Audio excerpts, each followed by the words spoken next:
Hello and good evening, everybody. I am delighted to be co-hosting with Bev on an interview of Maureen Sullivan. And if you're not familiar with her story, it is absolutely mind-blowing. Her book, Girl in the Tunnel, My Story of Love and Loss as a Survivor of the Magdalene Laundries. It only came out in April 2023, and it's already got over 1,000 reviews on Amazon. 4.6 stars average, which is absolutely phenomenal. And, the description of the book is a great introduction because it's so well written. So I will read you guys this and then we'll hand it over to Maureen. So when Maureen was just 12, she confided in her teacher that she was being physically and SA'd by her stepfather. Never in her darkest imaginings could she have dreamt that she would be the one who would face a harrowing punishment. Within 24 hours, Maureen was taken from her home and her beloved grandmother and sent to the Magdalene Laundry in New Ross, County Wexford, run by the Order of the Good Shepherd Nuns. Oh dear. She was told that she would receive an education there, but instead was immediately stripped of her meager possessions and thrown into forced labor, washing clothes, scrubbing floors in humane and unrelenting conditions. Not allowed to speak, barely fed, often going without water, the child was viciously beaten by the nuns for years and hidden away in an underground tunnel. This just gets more insane the more you look at it. When government inspectors came, no one would see how cruelly the nuns were treating her. So, in the book, as in this interview, Maureen's going to bravely recount her agonizing journey from a monstrously violent home to the cold and brutal Magdalene laundry system and a desperate, grueling fight for freedom and for justice. Now, huge thank you for coming on. We do have a restriction on this YouTube channel whereby we have to make sure that you consent for us to publish the interview and you waive your anonymity because of the nature of what's happened to you. Maureen, do you consent for us to publish this interview? I consent. Yeah, totally. And do you waive your anonymity because you were a kid when this happened? Yes, I do. All right, thank you. All right, so let's just go back then to your life as a child. I mean, what was your first memories that you have? Oh, the first memories I'd say that comes back to me as a child would be the poverty that we grew up in. We come from a very, very poor background. Then it got because my father had died. My mother had very little money. When you're a widow in this country, I think you just got a half a crown in them days for 3 children, and you'd have to walk miles to receive it. So the poverty was just horrendous. And I think then in them days, if a young widow, my mother would have been quite young. I think my first brother, the eldest brother, she was only 16. Then my second brother, I'd say she was only about 18, maybe 19 when she had me. And she was not allowed to be on her own as a young widow.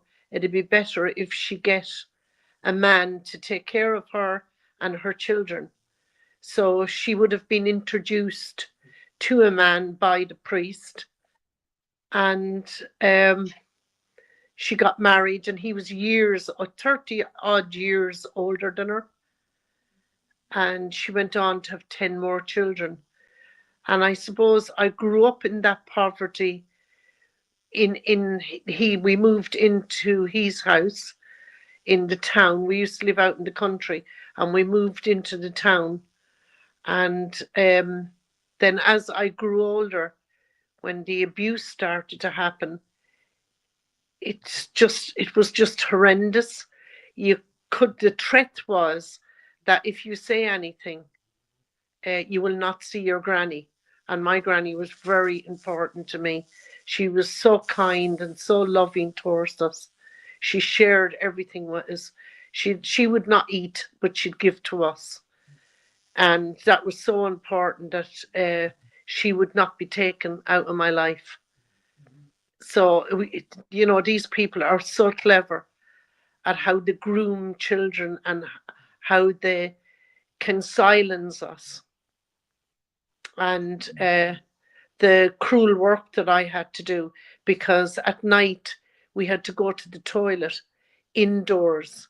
So I was the one that, as a little child, had to empty the buckets in the morning. His children wasn't asked to do it. I was asked to do it. So I kind of was treated cruelly before ever I went to New Ross, in lots of horrible ways. And then when I was going to school, and the nun that was very kind to me, this nun was very, very good to me. And I used to often go down and even see her in the evenings, and she'd give me clothes, and she'd often give me a drink of orange and a cake and let me eat it there, because she knew if I took it home I wouldn't get it. And it was her that noticed that I was withdrawn, wasn't playing with the other children, and that that there was something horribly wrong in my life. And she had a lovely box of Black Magic chocolates on her desk, and I never seen chocolates like that before.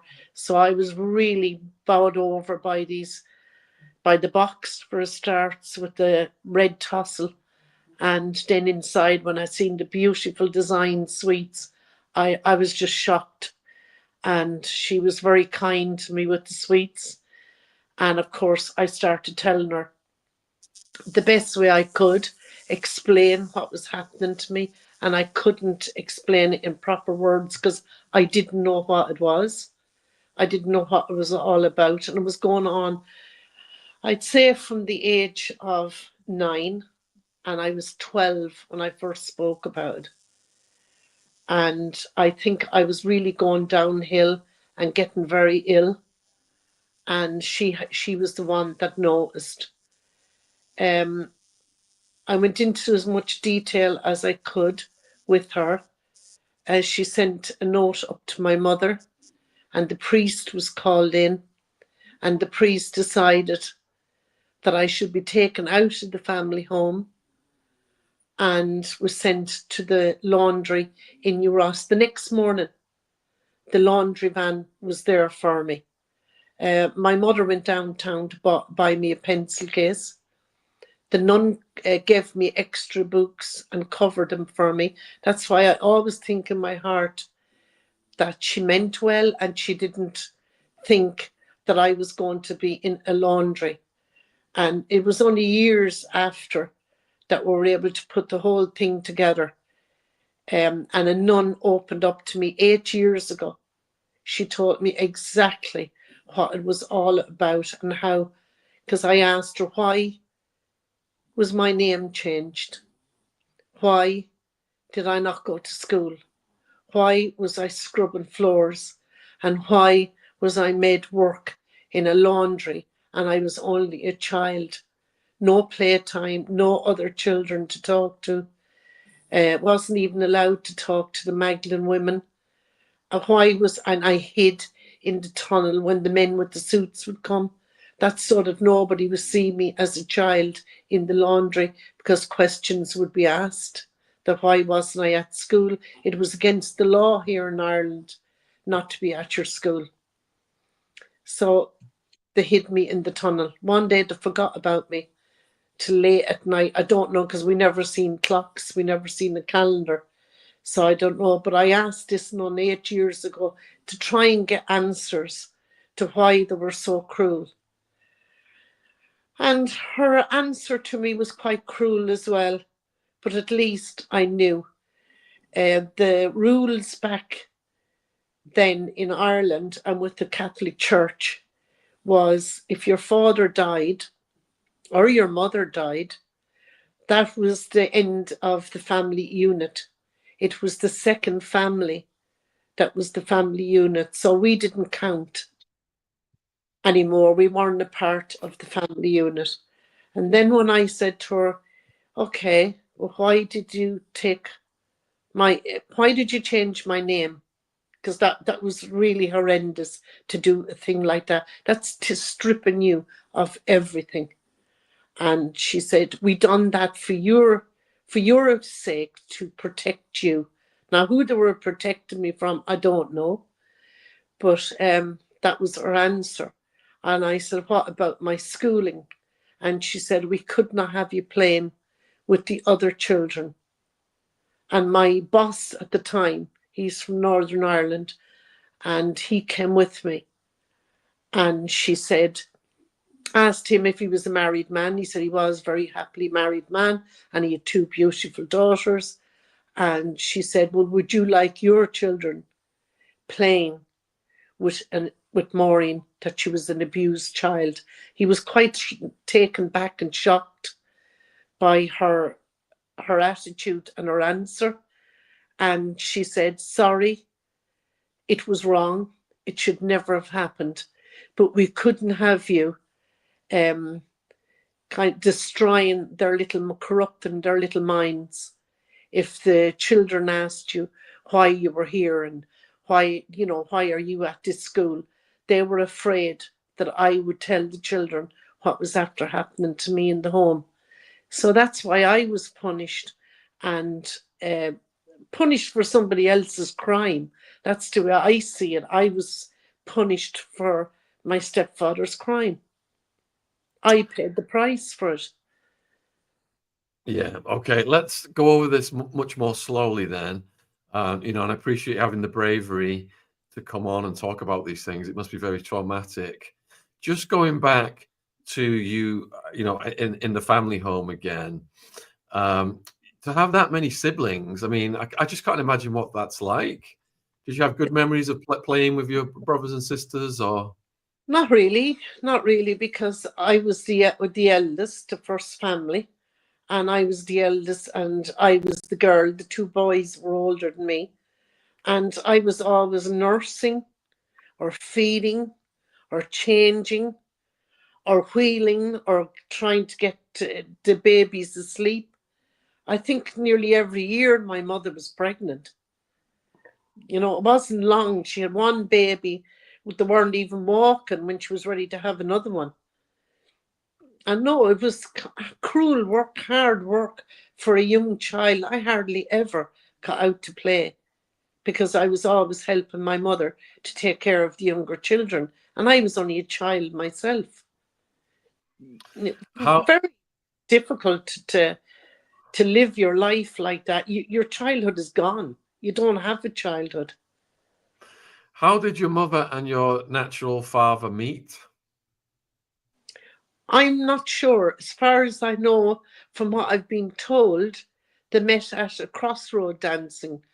They used to go to dances on the roads. I know it's difficult for us to understand that, but years ago, I think people used to meet on the crossroads.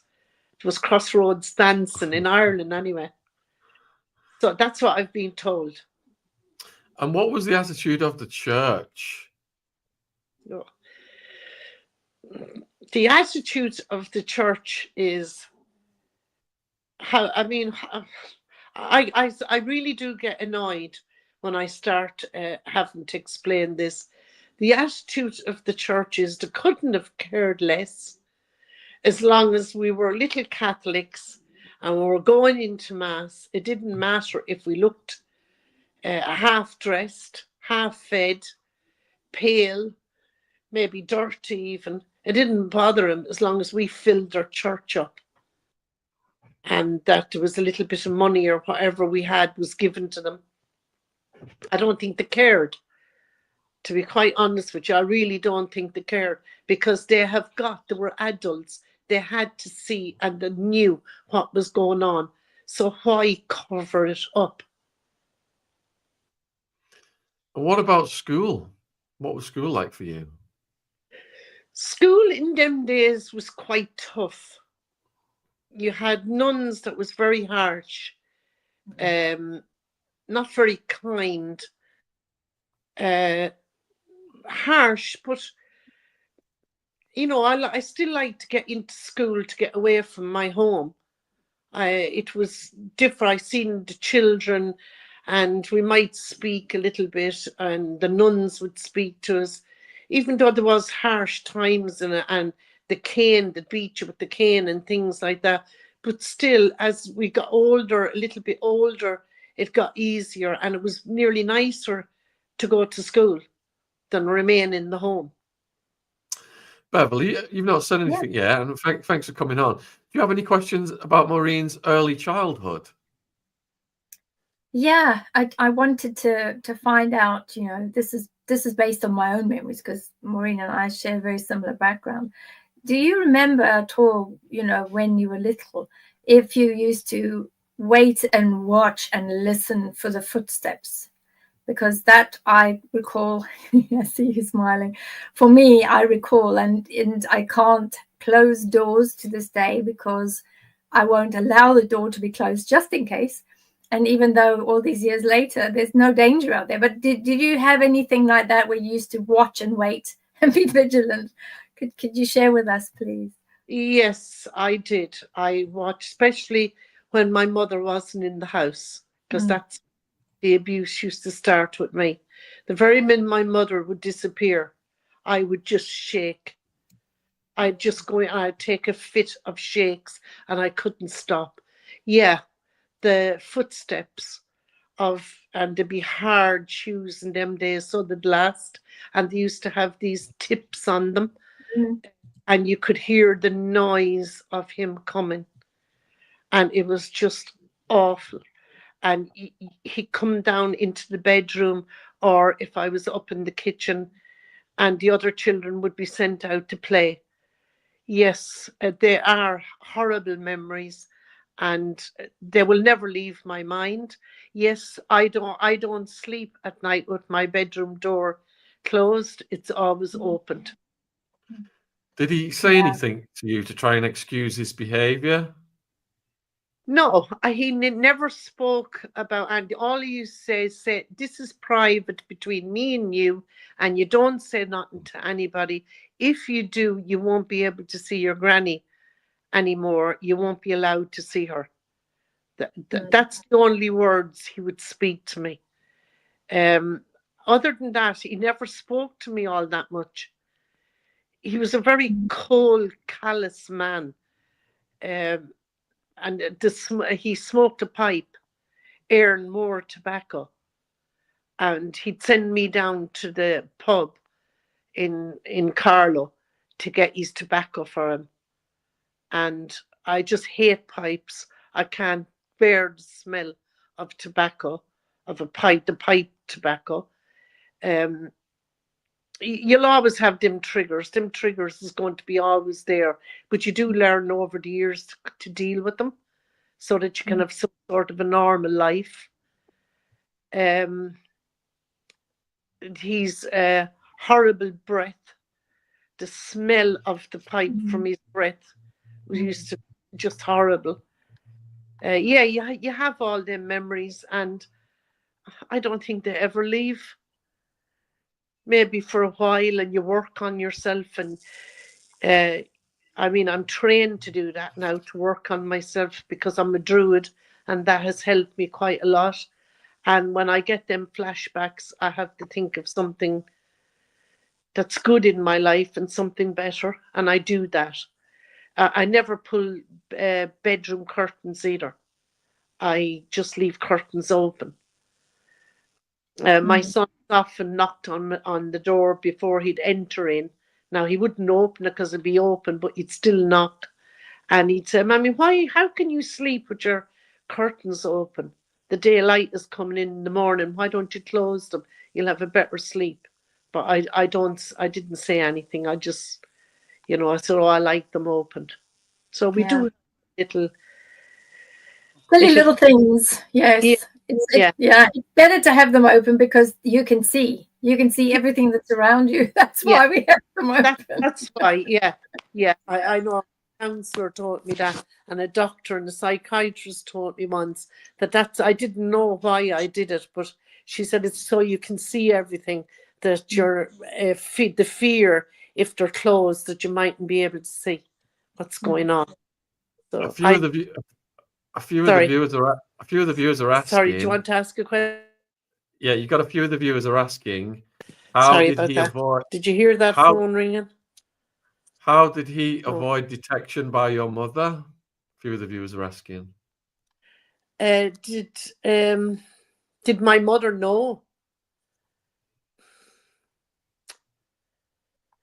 I don't think so. And even though people say to me, is it that you're not able to deal with it? Maybe. I don't know. I know that she was heartbroken that morning that I went away. I know she cried. I know I could see her pain. She left him. And to leave a husband in them years here in Ireland, south of Ireland, would have been a very brave thing for her to do. I don't think so. Maybe that there's a part of me, I don't want to believe that she knew. And my honest answer, I don't know. Maureen, do you have a light on in that room you could turn on? Because I think it's gone a bit dark wherever you are. Okay, hold on. Thanks. And viewers, Yeah, if you're watching, the link to Maureen's book is in the description box. That's the UK Amazon link. Girl in the Tunnel, Maureen Sullivan. Yes, there we go. Yeah, much better. Okay. Yeah. Maureen, how long was your mother with that evil man for? Well, I know I was only about a year old when my mother met him, because there's only 2 years between me and the first child that she had in the second family. So I was just about a year old when she met him. And then I suppose they married not long. To be quite honest, I don't know the full length of time, and I doubt it. If I asked, I would have been told the truth. So to be honest, I don't know. So did she have a number of children with him? 10. 10 with him. Yes, wow. three in the first family and 10 in the second. Yep. And she broke up with him after you were taken away? Yes. She told me that she would leave him one day. Now, I don't know. Would you believe that I've never even tried to work it out? Did she have more kids after that? I don't know. I never even looked at it. I think she did. But she left him, and she rang. I was in England at this time, and she sent me over. She made a phone call to me, and she said, I've left him. But I said, look, it's not going to do me any good now. But if you're happy and you needed to get away from him, good for her.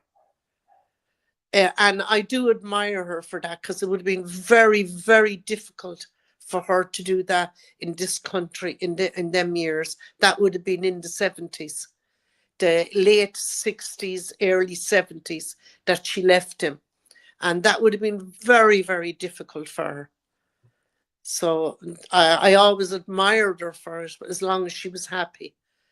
I did come to see him, because when he was dying, he kept asking about me, and my family was ringing over and saying that their father was looking to see me. And I had to really think hard about going back to see him. And I did. Me and my brother decided, because he gave my brother an awful life as well. And we decided we'll come and see. Maybe he needs to say sorry. So we came to see him, and I'll never forget that last meeting that I had with him before he died. I went in on my own into the room and I said to him, why did you treat me so badly? Why did you do to me what you did? I was only a little child. I'll never forget his answer. I wanted to physically get sick. He just said, what's the matter with you? I was only getting you ready for the outside world. No, sorry. No, I'm sorry for what I did. I'm sorry for the pain. I'm sorry.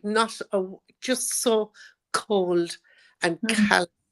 He sat in that bed and he dying. And I'm talking about a religious man, a man that went to mass every day, a man that said the rosary every night in our home. To me, that is shocking. That finished me with religion for all times. That is absolutely shocking. I can't believe Yeah. what I just heard. So, Yeah. Maureen, how old were you when you were taken? And what was that process like? What was that day like for you? Can you remember the details? I remember the man came in a laundry van. It drove into my school and my mum brought me down with the little suitcase, a tattery little suitcase. I had very little going with me. And she just said to the nun, can I get a pencil case for Maureen? And keep her there, please. Don't let her go till I come back. And that's how I know that it would have been Children's Allowance Day. So it was a Tuesday that I went to New Ross. The pencil case, I suppose I didn't realise, you see, in my head, I didn't think I was going to this bad place and I was going to be treated like that. I really believed in my heart that I was going to get a good education, because that's what the nun told me. Should you get a good education and you can come back to Carlow and you can hold your head high. But when I got out of that laundry van in New Ross, I knew that this is not going to work out. This is going to be a cruel, cruel place, because I knew the way the nuns looked me up and down. It was horrendous. The way they looked at me like if I was like a piece of dirt. I wasn't a human being. And I just said to him, this is my pencil case. Please because they said, we need to take your case. So I said, well, please don't let nothing happen to my pencil case, because my mammy just bought it for me. I never had a pencil case before. That was the first pencil case that I ever had. And the laundryman was a nice man, and he said to the nuns, he said, that child played with that pencil case, he said, the whole way from Carlow. He said she never stopped once playing with it. So they just looked at him and smiled, nodded their head and smiled. And he said goodbye to me and I said goodbye to him. And then I was taken in and shown. Not that I want a cup of tea. Not was I thirsty. Was I hungry? Nope. I was showed all around the laundry. These old ladies was all around me.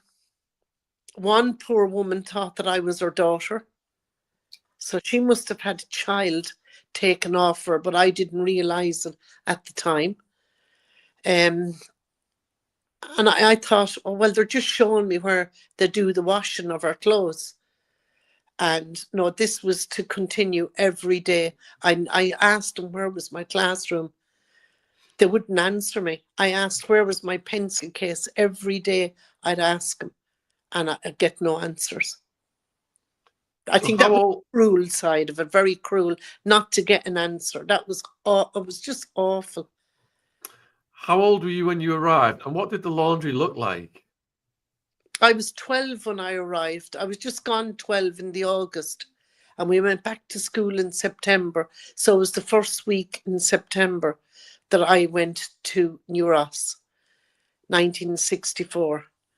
Now, to try to say it was 65, no, it was, but a judge ruled that out and said that, yes, I was right. And they had me marked into school while I was in UROS. So they're very devious. They're very cunning people. Mm. The laundry was a horrible place. There was the sorting room, there was the washroom, and then there was the ironing room. And I was given the job of feeding the sheets. It's into a big roller. They called it a calendar. And the man on the farm had to make me a stool to stand on. He made it out of an orange box. And he measured me up to make the box for me to stand up on so I could reach the colander to feed the sheets in. And pillowcases, and that's how they dried them and ironed them. So you'd be at that all day long. First you'd scrub a floor or something like that before you go to mass, then come back, have your breakfast, then you go to work all day, and then at night time, clever enough, our recreation was doing rosary beads, iron sweaters. It all depends on the orders that they had. If they had a big order from America for iron sweaters, we'd be doing them for maybe 2 weeks. Then if there was an order from around all the religious places around the world for rosary beads, we'd have to make hundreds of rosary beads would have to be made. So it was work. It wasn't recreation time. It was very hard work. You'd be watched 24/7. There was a nun on full watch in the laundry. There was another nun full watch on your recreation time. So you couldn't talk. We weren't allowed to speak to each other. Now, we did get the odd little word in, an owns to the nuns. You know, they'd whisper something to you so that they wouldn't be heard and they wouldn't be seen. And it'd be like, what are you doing here? Where are you from? What's your name?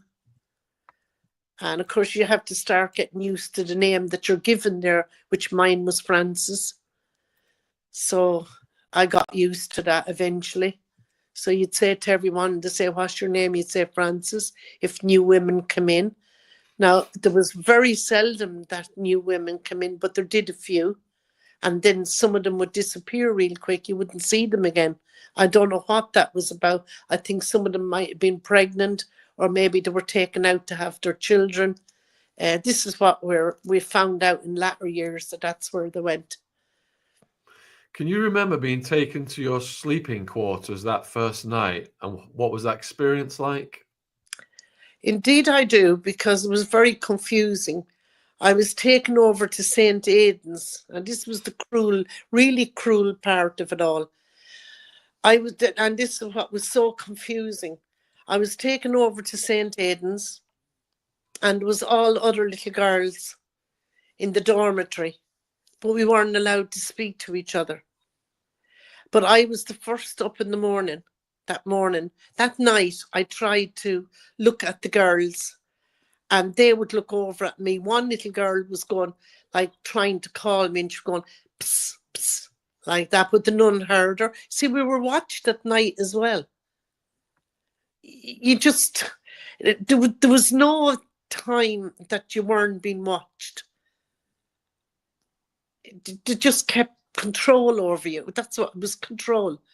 So I wasn't allowed to talk to the girls, but the next morning I got up very early. The nun nudged me and told me to get up, and she just went, shh, that I was to make no noise.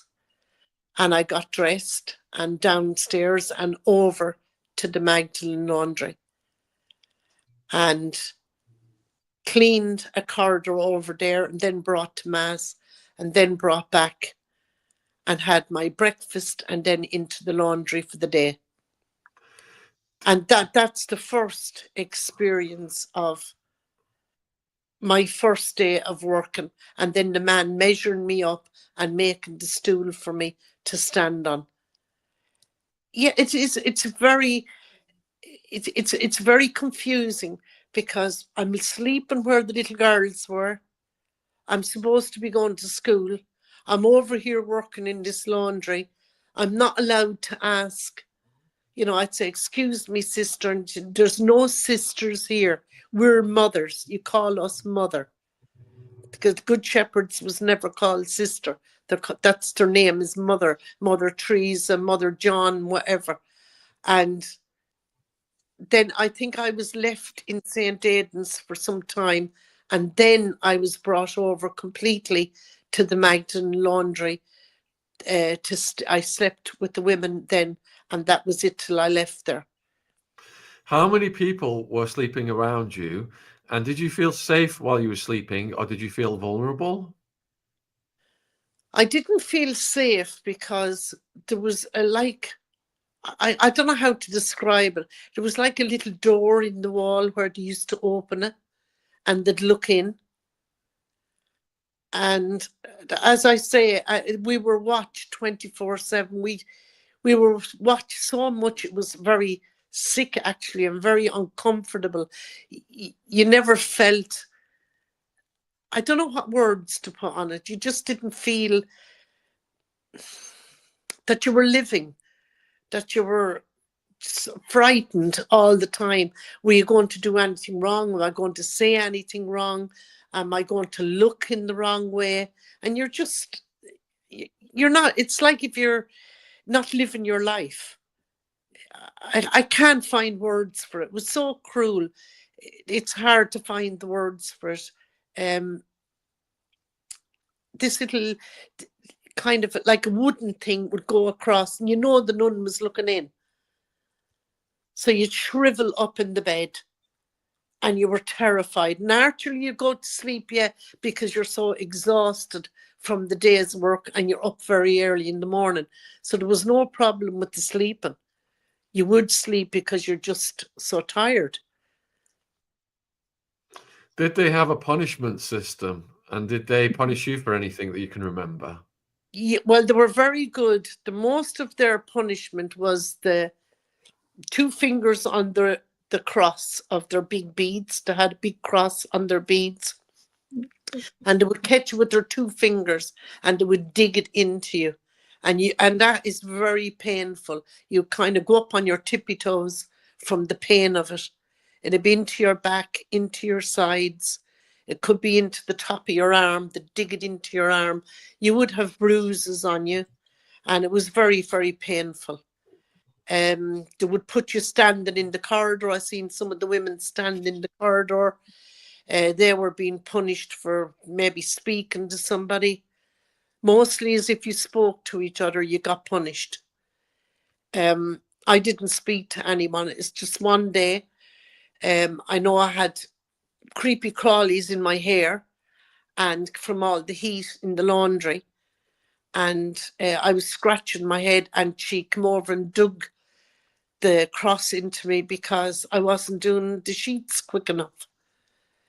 You couldn't even stand and scratch your head. To get the work out was so important to them because they had such orders in hotels, army barracks, all the church cleaning. If they had big meetings or anything, all the tablecloths, all that stuff came from halfway around Ireland. That laundry van went around and collected all that laundry. So we had to get all that out. There was a timeline on everything for them to make their money. And were there a variety of jobs that you did over time? No, I did. Sometimes I'd scrub the corridor. Other times I'd put the polish on. Other times I might have to polish with the 2 things under my feet, go up and down, and dusting, doing the stairs, cleaning down the stairs. And on a Saturday, we would clean the church.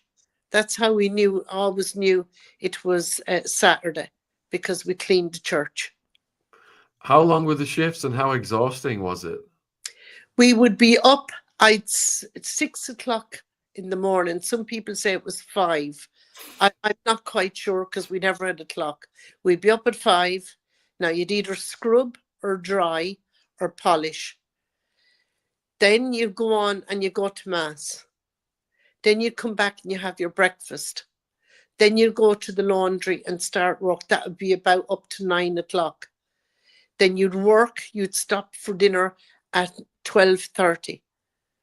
Then you're back at 1 to work again. Then you'd stop for a cup of tea around 3:30. And then you stop at 5 and you'd have your supper. They called it your supper. And then we go to the recreation room and we do the rosary beads up till very late at night. Say maybe 8 o'clock at night. Then we go to bed. And I can assure you, we'd be very, very tired by then. And did you see anything bad happen to the other girls that were in there? I did. I seen one woman, I'll never forget it. It was horrible. Eating her food off of the corridor. And she was bent down and the nun was digging her head into the food for her to eat it. I don't know why. I just happened to be going up to go to the toilet and I see this happening and I was so shocked that I kind of froze. And the nuns told me to move on and stop watching, go where you're going, hurry on, run along. And I don't know if that woman let her food fall or she did something wrong. I don't know. I didn't see a broken plate or anything. I just seen food on the corridor and her eating it. I'll never forget it. I see women kind of being punished out, standing out on their own. I've seen a lot of them crying. I wasn't allowed to know what they did, or, you know, you wouldn't be allowed to know. You weren't even allowed to talk. Never mind know what happened to these poor women. Were you aware of the tunnels before they put you in there? Or was that a secret? Sorry, how do you mean? So how long before they put you in the tunnel? Oh, I was there. I suppose I was there a few weeks. I think about a few weeks. And all of a sudden, the nun that was watching us in the laundry came down. Now, she used to be up higher than us, up on a big step. And she just came down, grabbed a hold of me. And she says, come along quickly. And she, we're going to put you into the tunnel. You stay quiet. You behave yourself. The men with the suits are coming. And I just said to her, and who are they? Are they bad? And she said, no questions now, no questions, dear. You just wait there now and we'll come back for you and be a good girl. No cup of water, no a cup of tea or, you know, something to eat or nothing. Just stay there in the tunnel. No little book to read, nothing. Had you heard? Sorry? Had you heard about the tunnel before that day? Or was it a complete surprise? I knew yeah, because I knew about the tunnel because I used to come over from St. Aidan's the first few weeks that I was sent there. I used to come over across that tunnel and up and into the Magdalene laundry. So I knew about the tunnel being there, but I didn't know why they just put me there, because I'd say I'm being told, I don't know how true this is to this day, that there could have been inspectors that came, people from the out, maybe to look and see if the laundry was big enough to do their laundry. I don't know. I'm not sure. But anyone that came there from the out, we used to call them the outsiders. because that's what the nuns would say. The outsiders are coming, straighten up, look well. And especially in the church, they were so clever. In the chapel, they had the outsiders that came in. They could see the industrial school children all dressed very nice and smart and looking well, and the nuns in the middle, but they could not see the Magdalenes. What were the conditions like in the tunnel? Horrible. They're horrible. If ever you want to see the inside of that tunnel, watch The Forgotten Maggies, because there's a part in that documentary that shows the tunnel. Could you describe it for us, please? Oh. Yeah, horrible grey, muddy floors. Grey walls. Rotten smell. There was one little kind of section off it, like a storeroom, but no door on it. And it had tins of sweets and food, tins of beans, tins of peas, things like that. Boxes on the shelves, but other than that, cold, grey. Do you know, one of them old lights that would flicker? It wasn't a proper light that would stay on. The light was flickering all the time. And it was a very scary place to be. It sounds like something out of a horror movie. Were you expected to sleep down there? Well, I took me some time to get used to it. Usually it would come down in about an hour. I'd say about an hour, maybe a little over an hour. But one day they forgot me. And they didn't come. I was crying. I had to go to the toilet there. And I was embarrassed about that. And the nun that came down and she said, "Oh, we've forgotten all about you." No such thing as, "Look, we're sorry. This shouldn't have happened. Just, we forgot you." I didn't get any tea that evening, or supper they used to call it there. I didn't get any. I was very hungry and I was put straight up to bed. Beverly, what do you make of this tunnel thing? And was this a common thing that nuns used back then? Yeah, it was very common. I only spent up to a certain age in a convent, and luckily for me, once Mother Superior realized that I was a soiled child and not an innocent child anymore, that they made sure that they would find a way to ask me to be removed. Because before that, I had been put forward as one of the new girls that would be put forward as a novice. But when they realized that all this other nonsense was going on in the home environment, they were definitely not going to take someone like me into the nunnery. And the tunnels are used for exactly that purposes. You know, if they have something that they want to hide, they will hide that under the convent, or they will hide it underneath any of the churches. Most churches have different types of tunnels underneath them, and they're used for all sorts of different reasons. Wow. Have you got any questions for Maureen about her tunnel? Yeah, with your tunnel, was there at least anything else in there, Maureen, where... Well, you described that very well. And actually, I'd forgotten about that for a minute. That's what the nun said, that I was a soiled child and they couldn't have me playing with the other children. But to get back to the tunnel, it went right under the church. Yeah, it does. Yeah. Right under the church. And I think that was a part of my story that shocked a lot of people. I mean, people have went down to New Ross to see it because you know that you're a child and you're telling lies. No, it's there for anybody to see. It goes right in under the church, right over and then up and into the Magdalene laundry. And yes, that's what they had their tunnels for, was to cover up and hide people. Anything they had to hide, that's where they'd go. Now, I have an interview. I can't show it until the nun dies. And I had the papers in my back pocket stating that I was in the Magdalene laundry. I had to fight for them.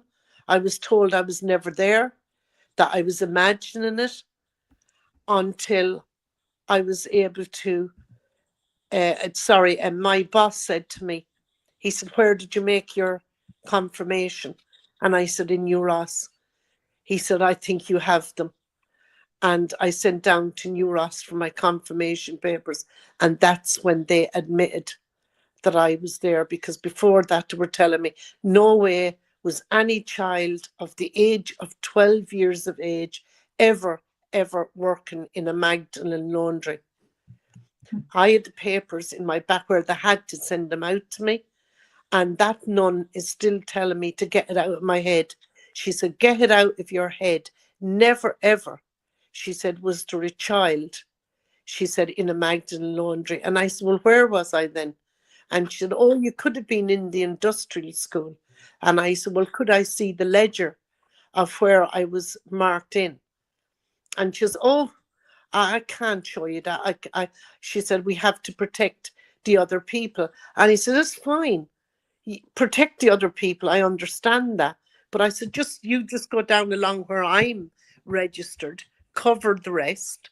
And she wasn't able to do it. She couldn't do it because it was the laundry that I was registered into. And I have my papers to prove that.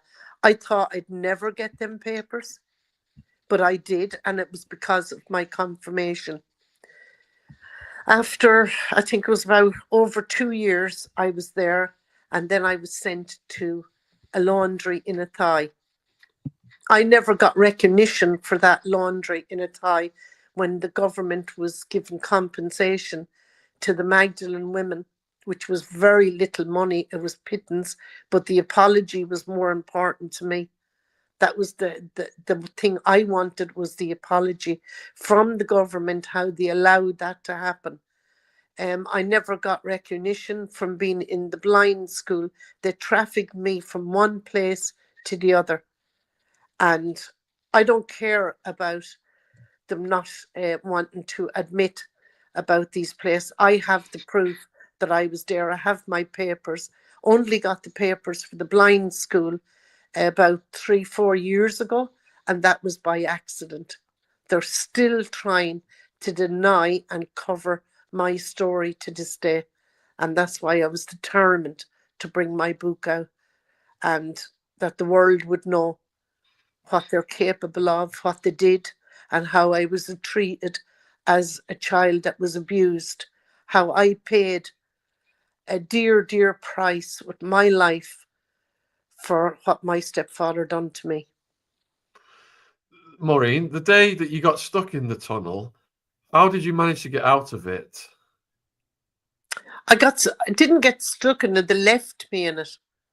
They left me in the tunnel, and they came down late to get me when they realised, I don't know, they must count the women or something going up at night. And I told you about, the thing I said, that they'd pull across and to keep an eye on you. They must have realised, where is she? Where's Frances? And probably realised then, we've left her in the tunnel. It must have been all after, I'd say, about 12 in the day. Or, yeah, around 12-ish in the day, because I know I'd got nothing to eat. And that's how I'm trying to work the times out. And I'd say it was well after 7 or coming up on 8 o'clock when they came and thought of me in the tunnel, because the women were getting ready for bed. And that's how I knew that it was around 8 o'clock. Are you aware of any of the kids dying in there and being disposed of? No, that's in the mother and baby homes in Tune. The babies that was put into the septic tanks, into the sewerage pits. Yeah. And that was the And nuns. yes, and them children have not been taken out of there yet. They have not been taken out and given a decent burial. Imagine treating little children so badly in life, and yet in death they can't even get a decent burial. What kind of a religion is that? That's disgusting. It How is. long? How long were you with the nuns, Maureen? 5 years altogether. I was 2 years in New Ross. I was over a year in Athy, and I was the rest of the time. They won't give me the time, but I can work it out. 5 years altogether. And what were the worst things you experienced or saw other than the tunnel? I'm so grateful that I didn't see the abuse that went on in the blind school. I've only been told about it, but I didn't see it. I suppose I was so engrossed with the blind people because I found them so clever, and they were fascinating people and kind. And I used to clean their dormitories and take their clothes down to be washed. And I didn't see any abuse, but I heard a lot of abuse went on there. Athy was a very cruel place as well. In them days, I think the worst thing that ever happened to me there was they had a big bucket of handkerchiefs, handkerchiefs that you use for your nose, and they were steeping in a bucket. And there were a lot of them belonged to the nuns because they were Czech, and the nuns always used Czech hankies. And I wanted to get sick, and my stomach kept heaving. And I just said to the nun, I can't do this. I said, I really can't. I said, because my stomach is getting sick. And she said, oh no, you will do it. And I said, I can't. And I got physically sick in front of her. I heaved up what I'd eaten for my breakfast in front of her. And yet she made me do them handkerchiefs. Wow. How did you manage to get out of the nuns, away from them? Yeah, the strange thing about it, in the blind school, my mother came up to see me, and I was limping, and it happened to rain, and I went over to pull the window down, and my mother noticed I was limping, and she says, why are you limping? What's wrong with your leg? And I said, it's my foot. I said, it's sore. I said, because my shoes are too small for me. And she said, well, surely, she said, you're earning some money now. And I said, no, I'm not. I don't get any money. I never have done. No, I know you wouldn't have done. But she said, now, she said, you're coming up on 16. She said, you'd be entitled to have some money now. And I said, no, I never have got any money. So she said, well, you asked the nun. She said, I said that you're to get paid now. But the nun never came to have tea with us. And would you believe this? My mother didn't want to take the tea or have the tea until the nun came in. The first time we had a visit together that wasn't supervised. And we found that quite strange because usually all our visits were supervised. You couldn't say anything, and they were listening to everything you were saying and doing and watching you. And that visit was not supervised.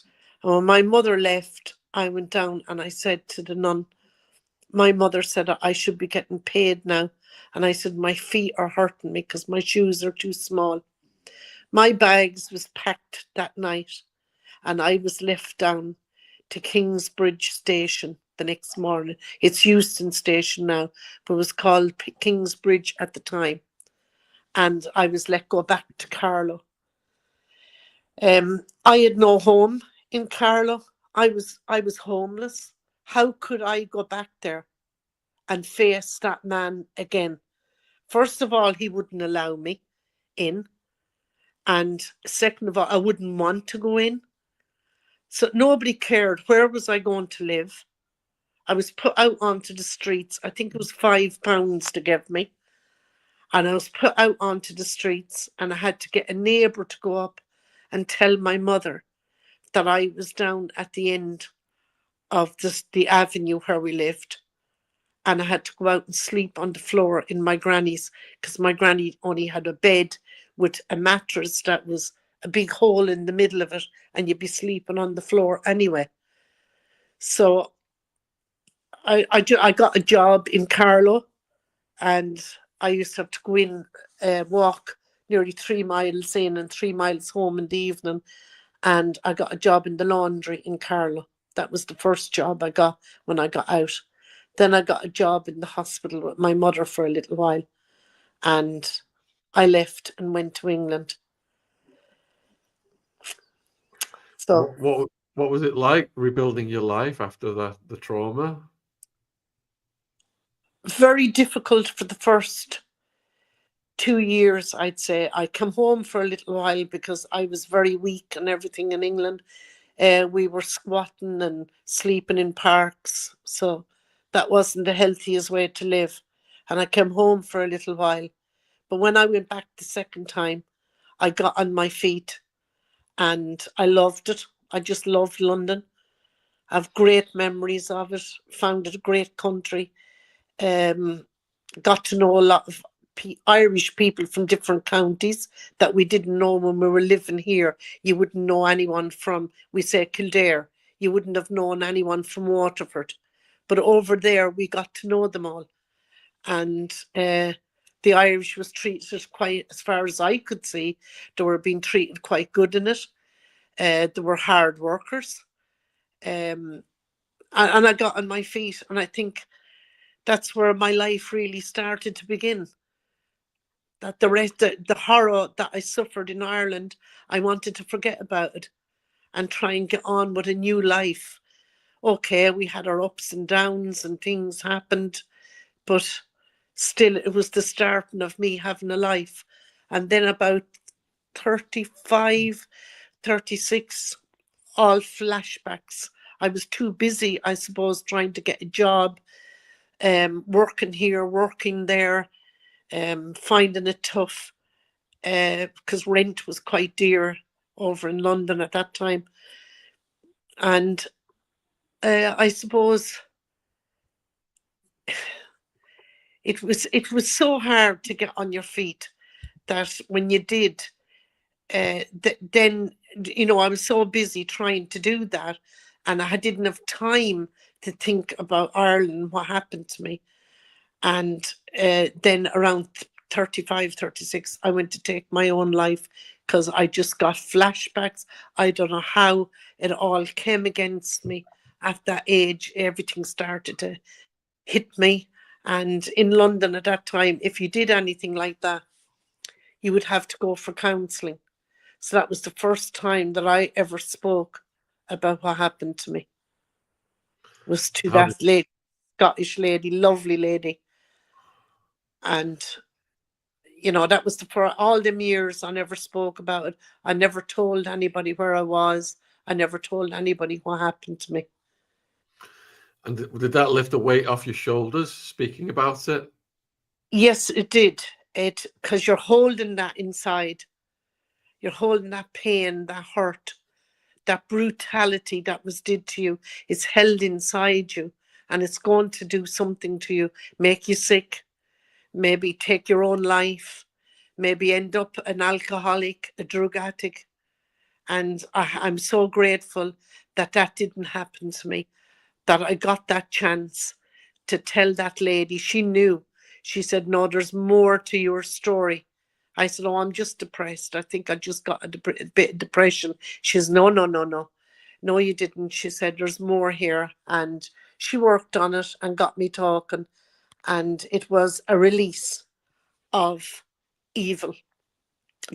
All the evil that was did to me, and the cover up that I was never to speak about it, never to let anybody know. And then I came back to Ireland. Not long after that, I came back to Ireland. And the very minute I hit Irish soil, it all started coming out on the television about the industrial schools, that all came out first. Then it came out about the Magdalene Laundries. And then I started getting on the radios and telling women not to be ashamed and to come forward and tell their stories and tell what happened to them. So we came together, went in a group together. Magdalene Survivors Together was the name of the group. So the most important thing was the apology, because I know the government did not want to give that. And that was very important that Enda Kenny gave that apology. Wow, what a turnaround, and Yep. good grief. It would have destroyed many people, but you're so strong to get through it all. And Beverly, before we go over to the viewer questions then, do you have any more questions for Maureen? Yes, I wanted to find out from Maureen, what, with obviously complex PTSD that you obviously had, what was your main focus on being able to heal yourself after all this time? What have you focused on trying to look at? Obviously, there are some aspects, and we've heard you talk about your son. So could you give us a bit of insight onto how you were able to heal yourself in your life after such a terrible situation? Yeah, I think the healing journey really started when I came home, because I got very upset. I wanted to give my son a better life than my daughter had. London was starting to get rough. And I thought, well, where is he going to go? Here it's getting very, very rough, and there was no football pitches much around North London at the time. I lived in Holloway Highgate, and so I thought, my mother was asking me to come home, that we had no time together, and that she'd like to spend time with me, and maybe it's time to get Jamie out of London. And I said, but I'd miss it so much, because I loved London. I still do. And so I brought him home. And when I came home, I just fell apart. Everything just hit me about the past, about my childhood, coming into the town. You had all the triggers where we lived with my mother. The road had changed a bit, where my mother, when she first got married, the road had changed. There was new buildings. But all this stuff kept coming back and coming back to me. And I nearly had a breakdown.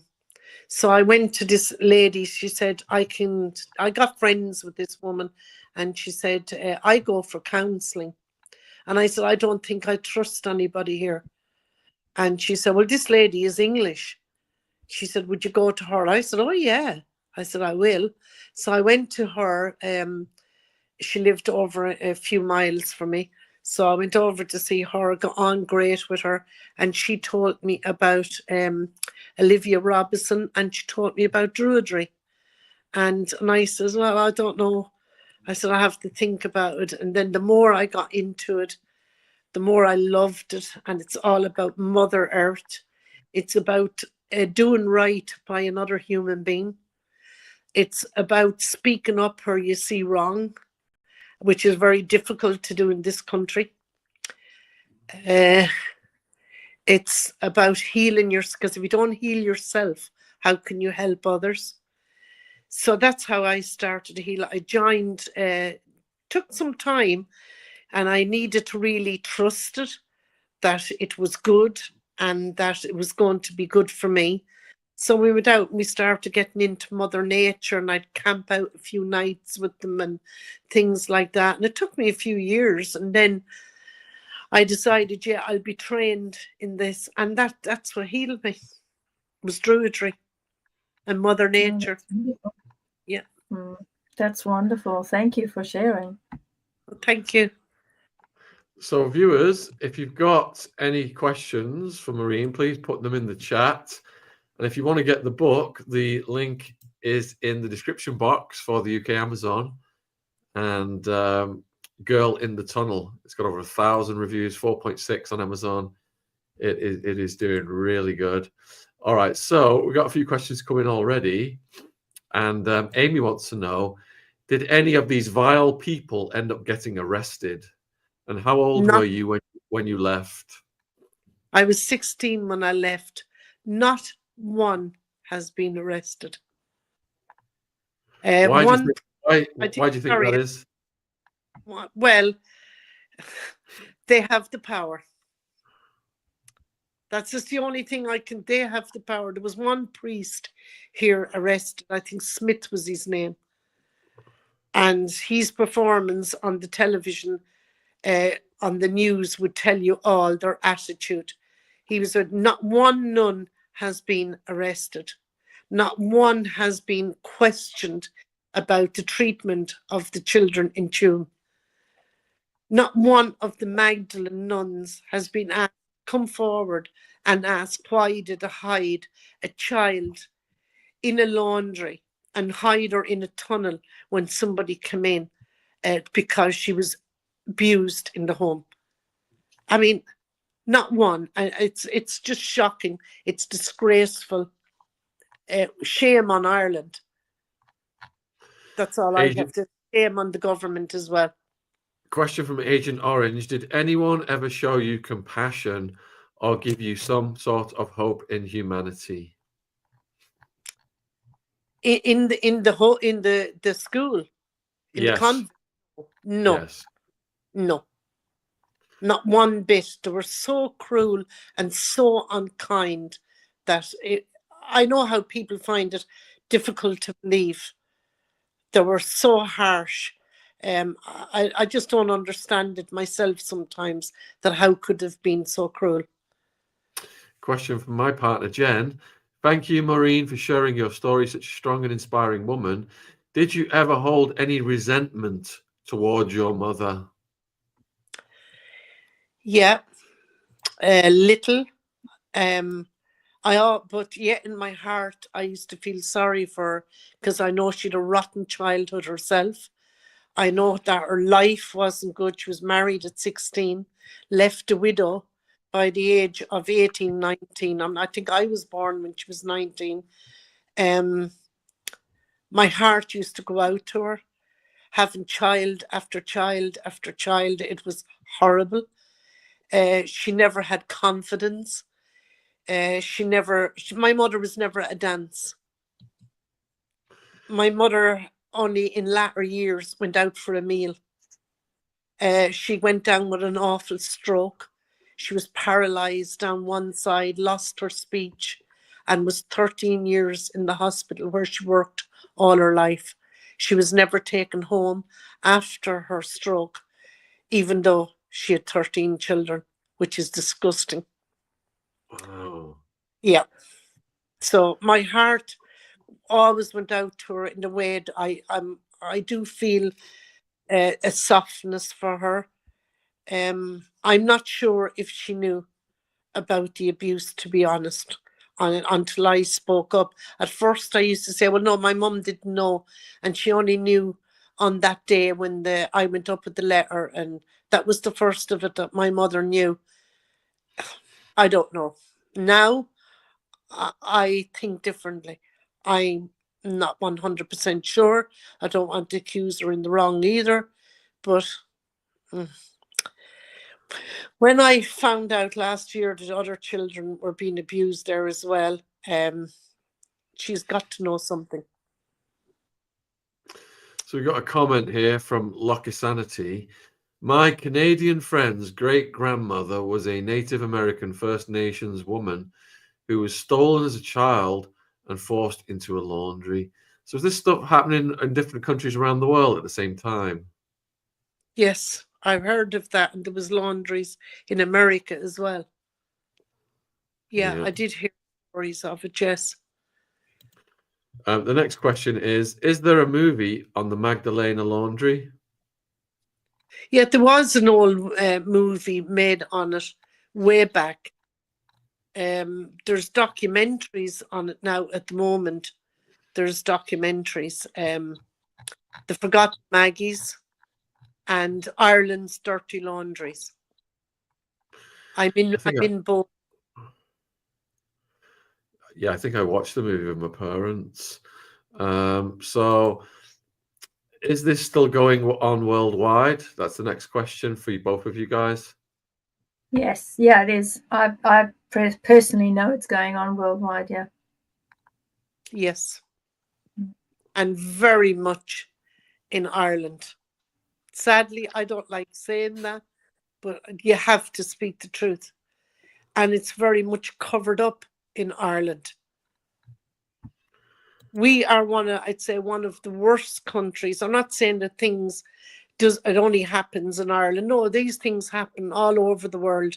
But Ireland is one of the worst countries for cover up, for anything like that. We just sweep it under the carpet and hope it'll go away. It's talked about very little here. Thanks, Louise. Louise has just ordered your book on Amazon and can't wait to read the harrowing tale, the full tale. Claudia wants to know if some of the babies were adopted out, sold. Some of the babies were sold. I have a cousin that was sold out to America. There's lots of survivors out there that were sold. Little children were sold.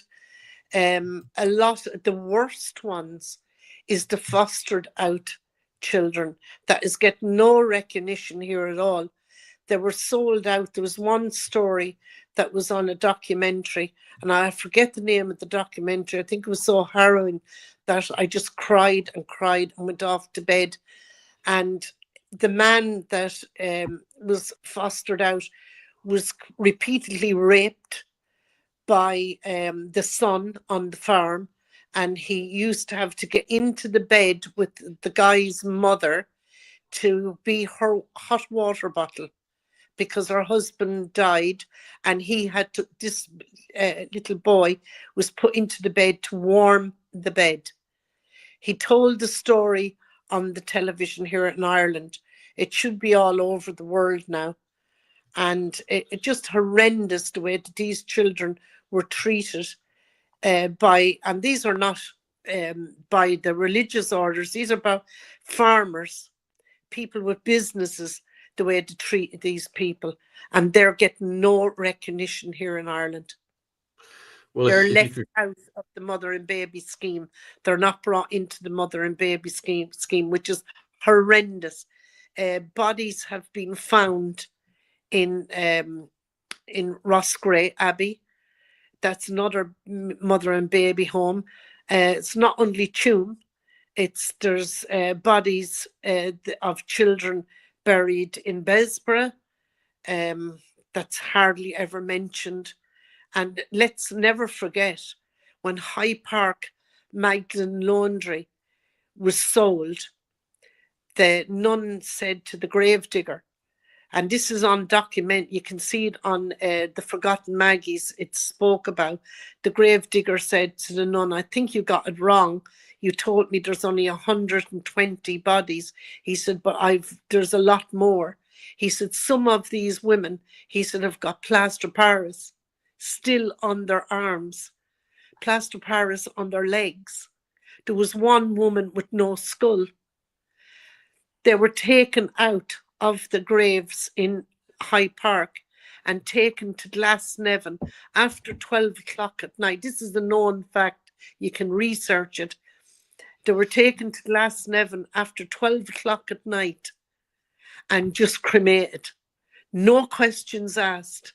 No death certificates of what happened to these women. My God. If you can connect us with the guy who was used as the hot water bottle, we would love to speak to him if that's possible. Yes, and, I'll look him up for you. I surely will. I'll look him up for you. Horrendous what he suffered. He went off to England, as far as I can remember, because I got so emotional here. And my son happened to walk in at the time, and he wouldn't let me watch the end of it because I just got so upset. And them poor people are not getting no recognition by the government, which is very hurtful. You think that they'd want to, make an apology to all these people and say, look, we're so sorry what happened. That is the most important thing, is the apology. No, they haven't done it. So Claudicles wants to know if food was used to control you. Oh yes, of course it was. I seen many of women that would sit around at a table with me, and I've often seen a nun come down and take her food up. She must have done something wrong. Now, I wouldn't know what she'd done wrong because we weren't allowed to communicate whatsoever. Yes, of course, food was used as a control to make us do what they wanted us to do. Yes. So Amy is said, if there are more decent adults versus predators, how is it the predators are managing to stick together? I imagine Beverly could add something to that as well. Yeah, I think the decent people do nothing because it's easier to do nothing and turn a blind eye. I mean, when you think about how many decent people knew about what was going on, because I'm sure that both Maureen and I had told our story, and I had told us my story, and I'm sure you had, Maureen, after having long discussions with you, you tell them, and they actually believe that you're fibbing, you're telling a story. So there are decent adults that hear these stories, even as late as the last 5-6 years. If I've told my story, particularly to those that are older, they still think that it's fibbing. So when decent people do nothing, the predators can do whatever they like because they stick together. They do stick together. Yeah. Yes, that is correct. And you even get, the sad thing that I have learned is that groups of people, say survivors, get together and your story starts to come out. So you're getting a bit of recognition. Oh, that lady was in such and such a Magdalene laundry or industrial school and she really suffered badly. And then when you become famous for the wrong reasons, I don't call it famous, I call it for all the wrong reasons, you get recognition, but you get survivors then that dislike you because you're getting a little bit more attention than them. So there's something in human nature that's not very nice, that is scary and it's frightening. And you're right, what you say is good people say nothing. We're afraid. I mean, I don't know if you ever heard of the Jerry McCabe case that went on here in Ireland. He was a guard and he spoke out, and the things that happened to that man. It's very scary here to speak out. It probably is in other countries as well, but I think there's more of a scare in Ireland because we're such a small country and we've small communities, small counties, and the communities are very small. And if you speak out, you're classed as, oh, there'd be horrible names put on you. She's a grass, and oh, she's got a big mouth on her, and your wages could be stopped. Everyone wants to own their own house in Ireland now. Everyone wants a big car outside. Everyone wants a great big screen in their house. And all them things are more important. You don't want to lose your job because maybe you have young kids to feed and to school and clothe. So, yeah, it just goes on, and it's sad. It's so sad that by this time, 2025, that we be able to stand up. We're supposed to be able to stand up and speak our mind and say what we want to say. But no, it doesn't work like that. It's not like that. Is part of that because the church is such a powerful institution and its relations with the education system and the government? Yes, they're involved in everything. Don't always remember, the church run our schools. They run our hospitals. They're the two most important things in a child's life and in adult's life, is hospitals. I would be kind of scared. This is what I get for speaking out and telling my story and telling my truth, is If I go into hospital, I always say to my son, come with me. Don't let them give me any injections or anything unless you know what it's for and what it is. I would be terrified to go into it. Now, I've been in hospital for a few little things, minor things, and my health is quite good, thank God. A little bit of heart disease. I'm on medication for that. But to go into hospital with my son not there, I would be scared. I really would, because they would know me. I'm well known in Ireland now. I remember going to Kilkenny one night. I had a fall and I went to Kilkenny and they said, oh, we know you. We've seen you on the television. Oh, we heard you on the radio. You're Maureen Sullivan, aren't you? You're from Carlow.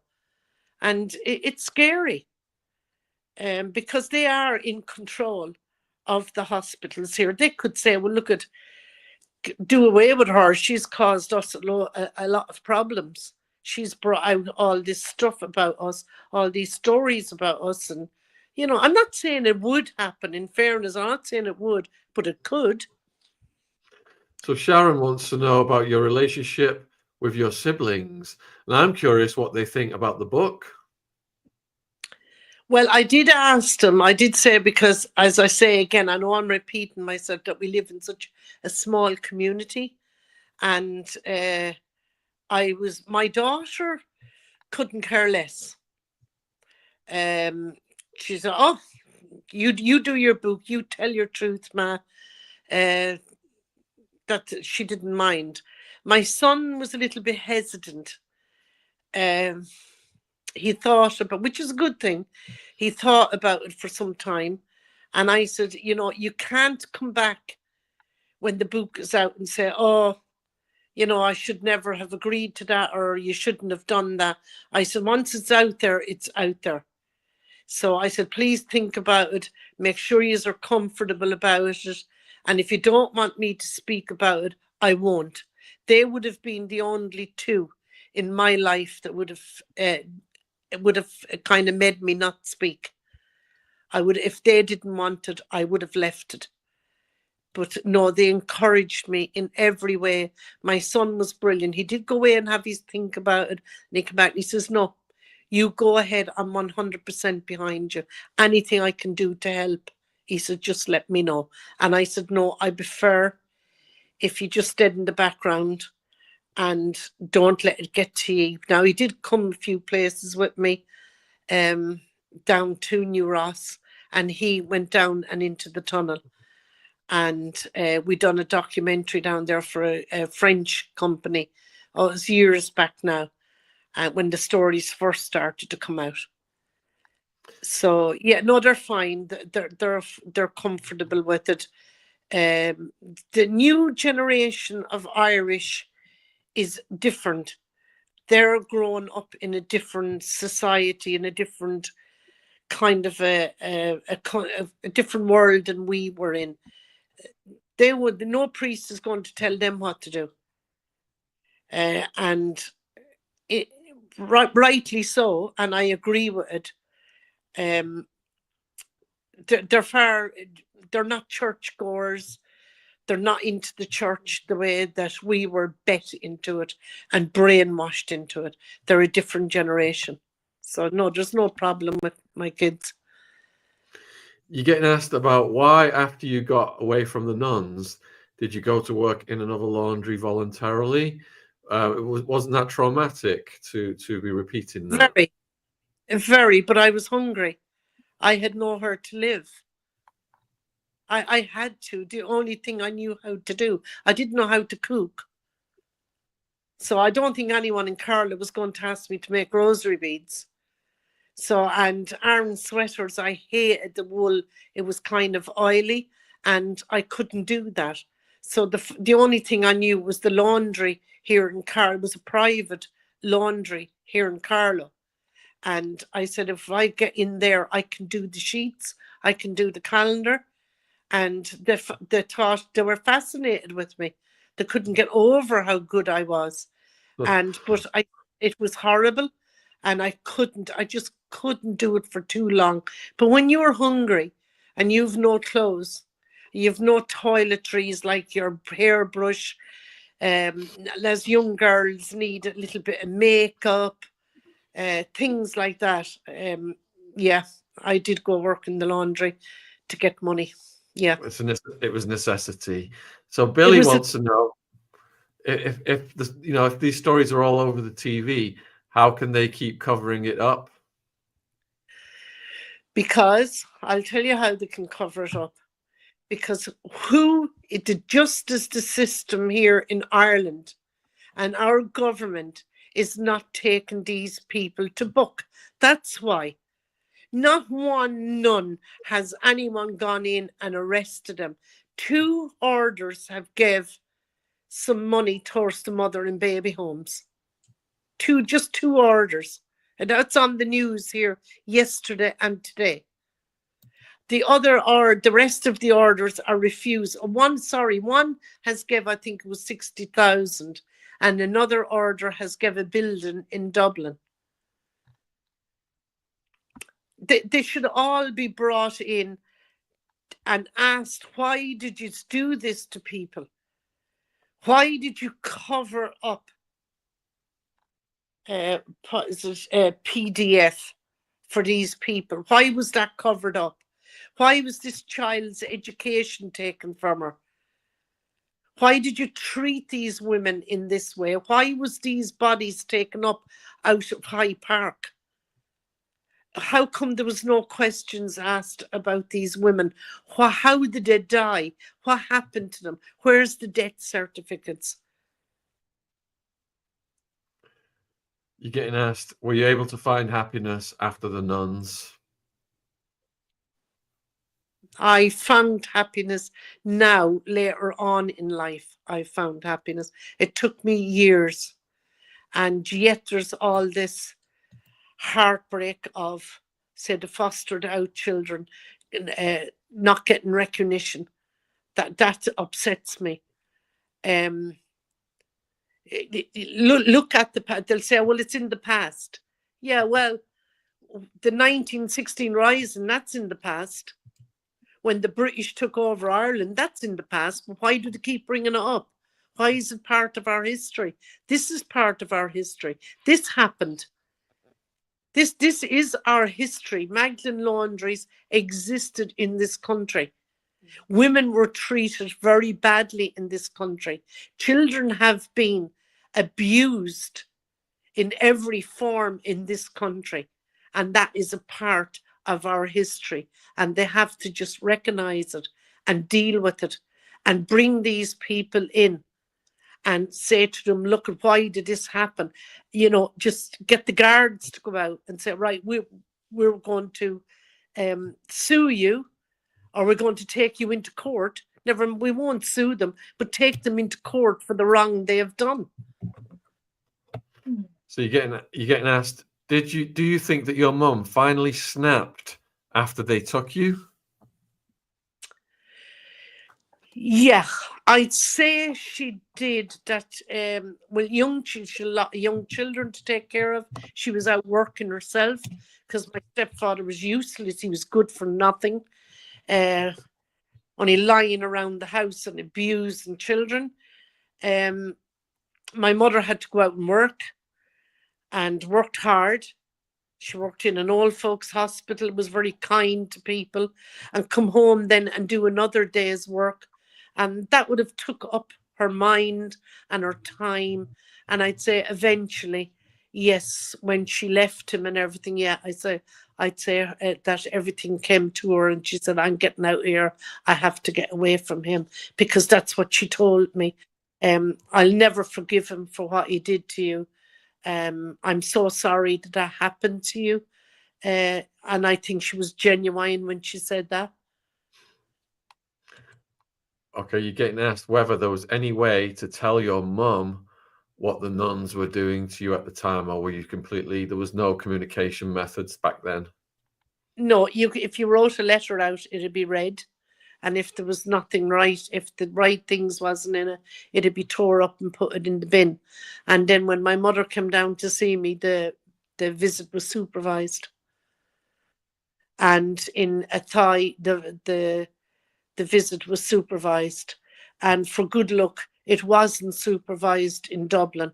I don't know where I would be today if that visit had been supervised.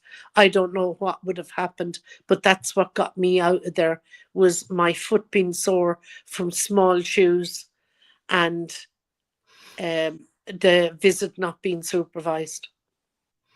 Even the letters that came in, if somebody, my granny once found out where I was and she sent a letter and that was opened, you didn't get letters that came in for you from anybody.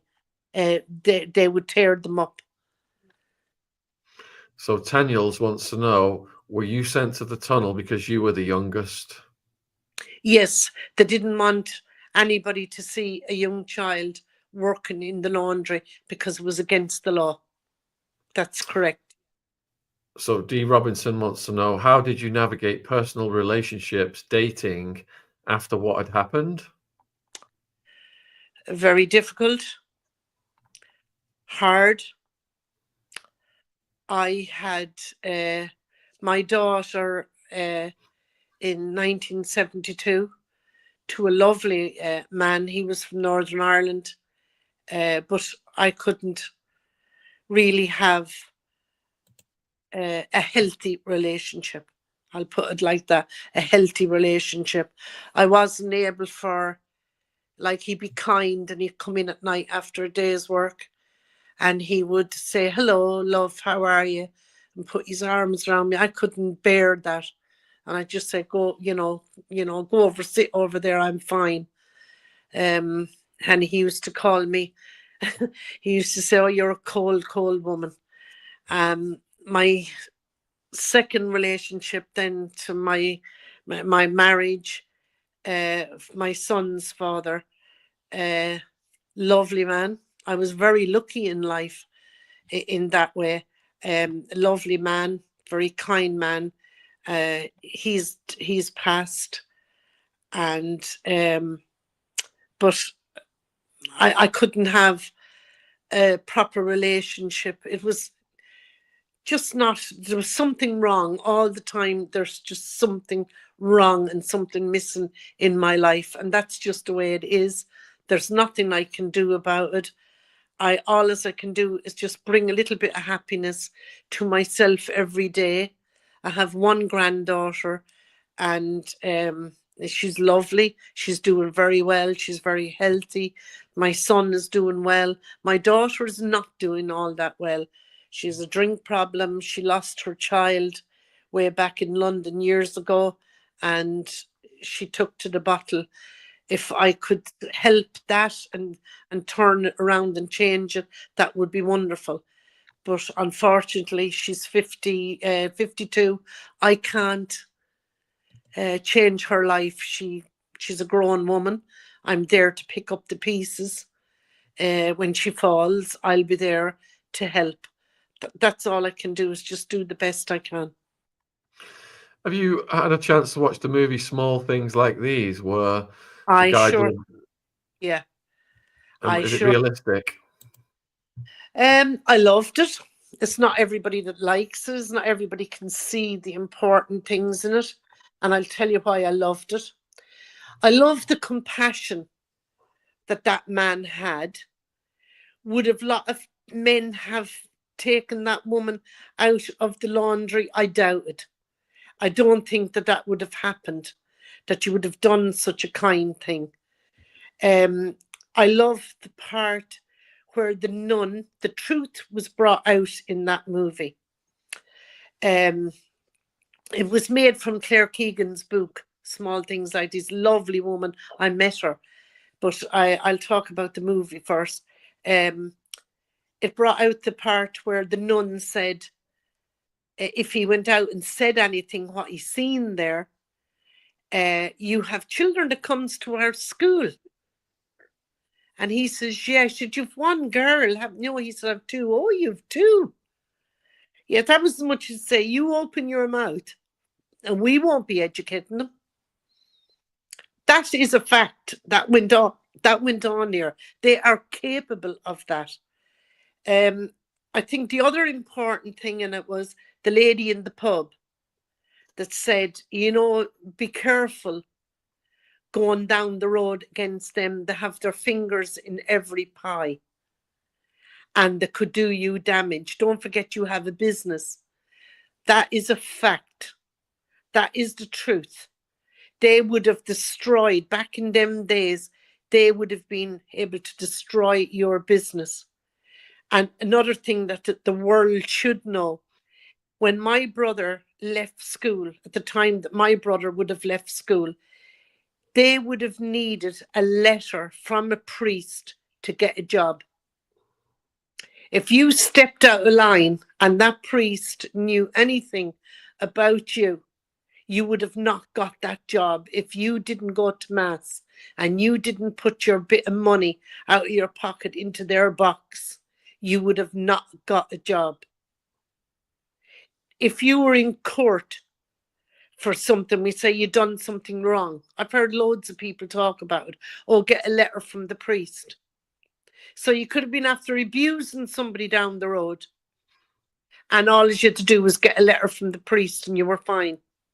That's the kind of a country that Ireland was back in them days. Small things like these brought a lot of that to the surface. Okay, it finished a little bit, but it left the mind to think, what happened? Did she throw him out over bringing that girl home? Did she kind of help to get that poor girl back on her feet and help her to cope with life? It's, you know, it's not everybody's cup of tea. I know. I loved it. I went to see it 5 times. I'm gonna have to watch it. So Tam Yeah. Tam wants to know, what happened to your lovely granny? Oh, poor granny died in the Sacred Heart home here in Carlow, which was a mother and baby home up at the back of it. And when we came home, I said to the doctor, you know, could you tell us what granny died from? And he said, she was a very, very healthy woman. And he said, in my opinion, she died of a broken heart. And she said she was always on, are you her granddaughter? And I said, yeah. Well, she was always on about her 3 grandchildren, you know, my 2 brothers and me, because our father was her son. And he died at 32 years of age. He had TB. There was no cure for TB in them days. And she lost her son so young. And, you know, she was just heartbroken. And I believe that doctor had it right, that she died of a broken heart. But we had to get out of here. My brothers left here as well. Because it was so cruel and so corrupt and so unjust that we just couldn't continue living here. Stephanie wants to know whether there's anyone in government or other organisations that you are aware of that want to go after the nuns. Well, I'll go after them, no problem. But I haven't got the power. I haven't got the strength or the power to do that. I wouldn't be allowed. No, nobody's going after them. Nobody's saying anything, really. The only thing was said yesterday, one of the ministers said, why aren't they paying up? But I mean, that has been asked before, but nothing has been done about it.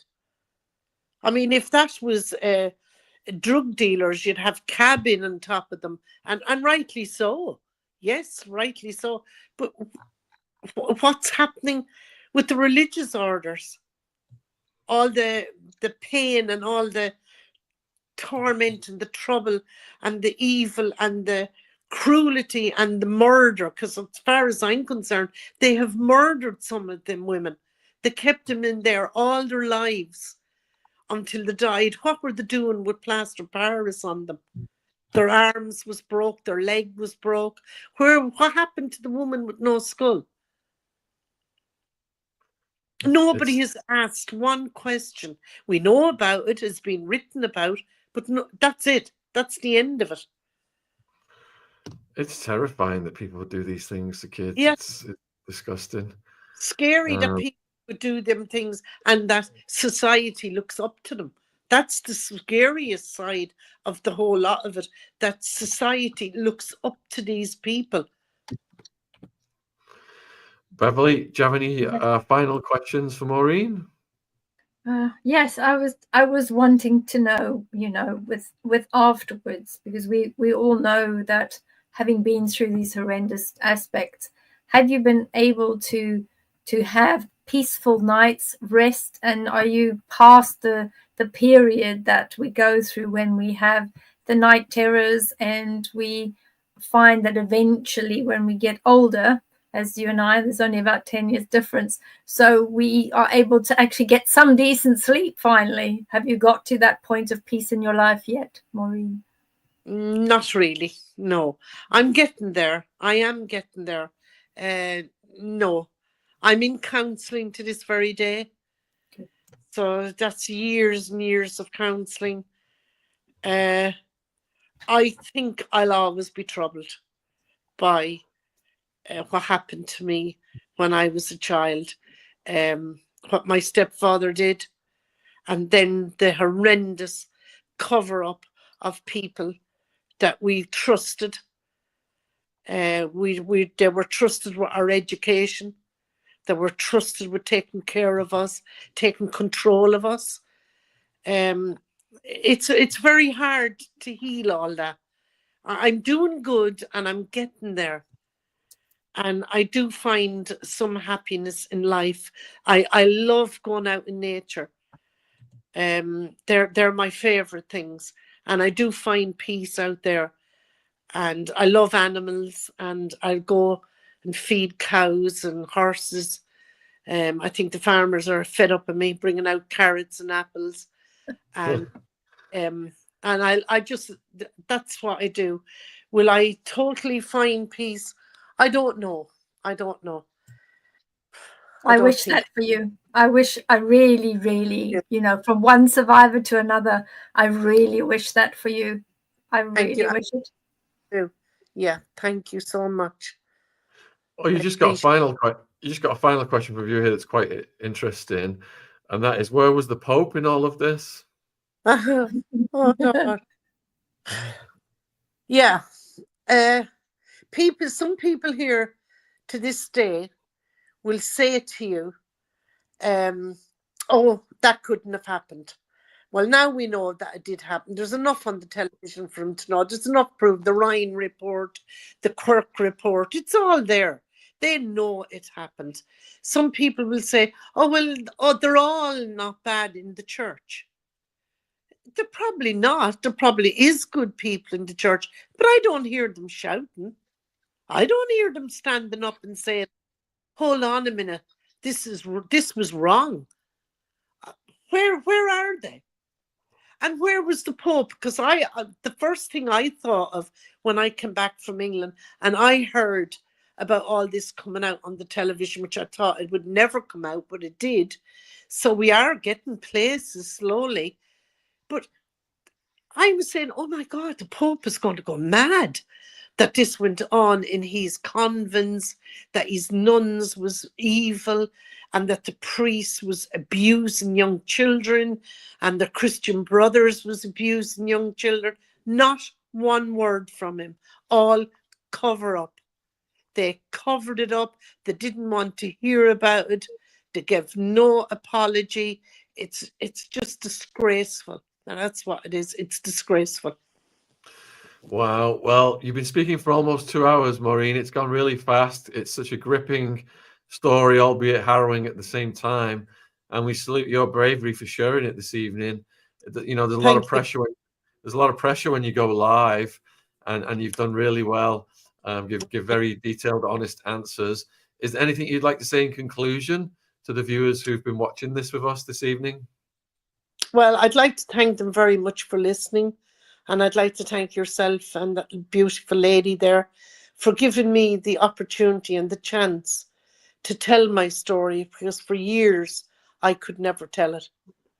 And it's hard to speak out so much in Ireland. So it's great to speak to people with an open mind, with an understanding, and with compassion. And Beverly, is there anything you'd like to say in conclusion to the viewers?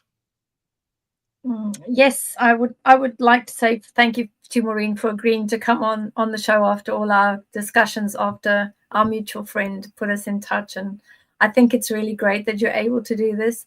The other thing I would like to say for all of those out there is, if you ever get somebody that comes to you with a story, and the person tells you something that has happened to them, which is a type of abuse or any type of SA, CSA, doesn't really matter what it is, please give them the opportunity to tell the story, and please listen to them. And if necessary, just believe them, because survivors just need one person to believe them, because we never forget. And all you have to do is help and believe, and just hand them over to wherever they need to be so that they can get some peace. Because part of the issue is carrying the guilt for all those years. And the second part of the aspect is, you don't open your mouth, because you have to be a good girl or good boy, and you have to keep quiet. But when you do open your mouth, you pray that somebody will believe you. So from me to you, be that person. Be that person that believes a survivor. From Maureen's heart and from my heart, believe them. Yeah. Can I just say one thing? If my book saves one child, I'm happy.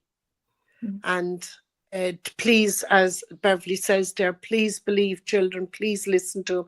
A woman said to me once, but it's difficult, she said, to believe children because they could be lying.